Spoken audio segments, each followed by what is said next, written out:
अल्हम्दुलिल्लाहि वकफ़ा वसलामुन अला इबादिहिल्लज़ीना इस्तफ़ा ख़ुसूसन अला सय्यिदिर रुसुलि व ख़ातमिल अंबिया।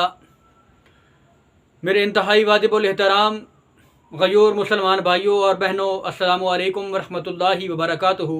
और कादियानियों के लिए हिदायत की दुआ के साथ आमिर मुनीर साबिक़ कादियानी मुरब्बी एक बार फिर आपकी खिदमत में हाजिर है।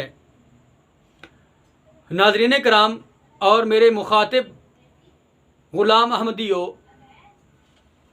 ये जो प्रोग्राम्स मैं आपकी खिदमत में पेश कर रहा हूँ और आपके गोश गुजार किया करता हूँ, इन प्रोग्राम करने का मकसद जो है वो ये है कि आप जिन नाम नहाद गद्दी नशीनों और मुबैना खलीफ़ों के ऊपर अपना सब कुछ कुर्बान करने के लिए तैयार हो जाते हैं, क्या उनकी ज़िंदगियाँ उनके ऊपर आपकी नज़र है या नहीं है? क्या उनकी ज़िंदगियों से आप वाकिफ़ हैं या नहीं हैं? मेरा प्रोग्राम करने का मकसद सिर्फ ये होता है। तो आज मैं आपके सामने मिर्ज़ा बशीरुद्दीन महमूद, जो कादियानी जमात का दूसरा नाम नहाद गद्दी नशीन था, उसकी ज़िंदगी के आखिरी 10 साल का मुख्तसर सा हिस्सा आपके सामने रखना चाहता हूँ। 1955 में जहाँ सारी ज़िंदगी मिर्ज़ा बशीरुद्दीन महमूद ने ज़िनाकारी, शराब नोशी, अयाशी और मक्कारी में गुजार दी, वहीं मिर्ज़ा बशीरुद्दीन महमूद के जो ज़िंदगी के आखिरी 10 साल थे वो उसके लिए इबरतनाक थे। उसकी ज़िंदगी एक इबरतनाक निशान बन चुकी थी। 1955 में मिर्ज़ा बशीरुद्दीन महमूद, जो कादियानी जमात का दूसरा गद्दी नशीन था, उसको फालिज का अटैक आता है और फालिज के अटैक के साथ साथ उसको सोज़ाक की बीमारी भी हो जाती है।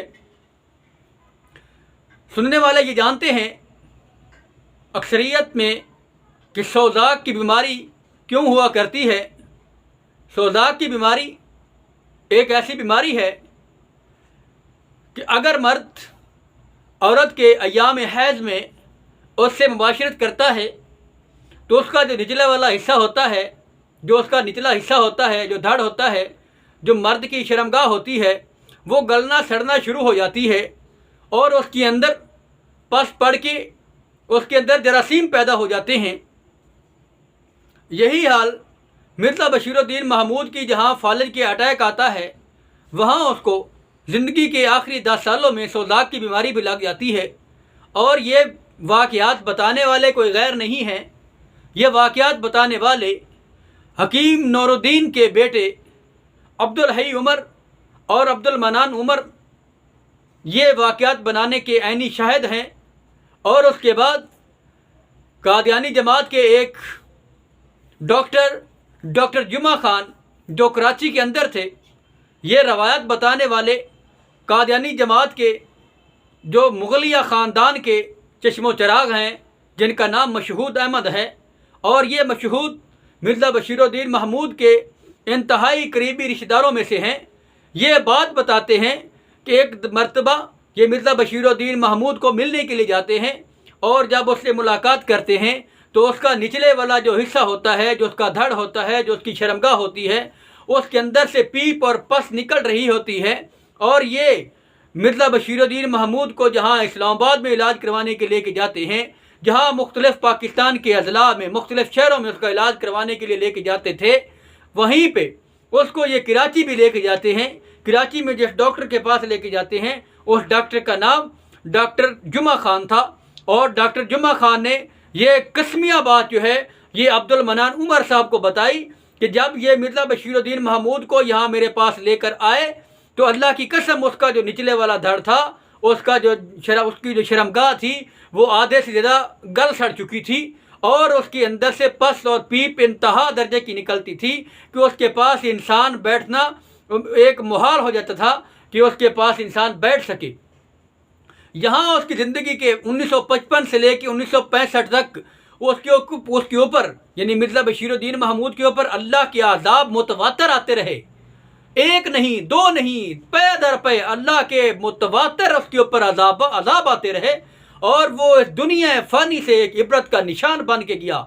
और अल्लाह ने दिखा दिया कि तुम मेरे नबी की गुस्ताखी करते हो, मैं तुम्हें दुनिया की और क़यामत की सुबह तक इबरत का निशान बना के रखूँगा।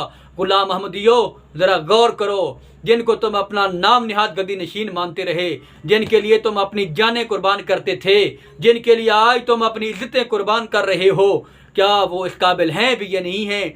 इंशाअल्लाह मिर्ज़ा बशीरुद्दीन महमूद की ये जो ज़िंदगी है 1955 से लेके 1965 तक, ये 10 साल, ये इनके अंदर जो उसके ऊपर अल्लाह के अज़ाब आते रहे, इंशाअल्लाह आइंदा एपिसोड में, आइंदा प्रोग्रामों में, आइंदा ये प्रोग्राम मैं आपके सामने पेश करता रहूँगा।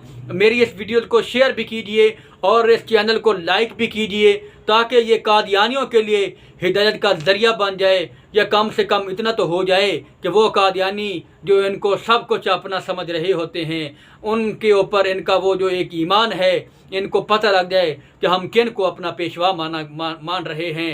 वाखिर दाना अनिल हम्दुलिल्लाहि रब्बिल आलमीन।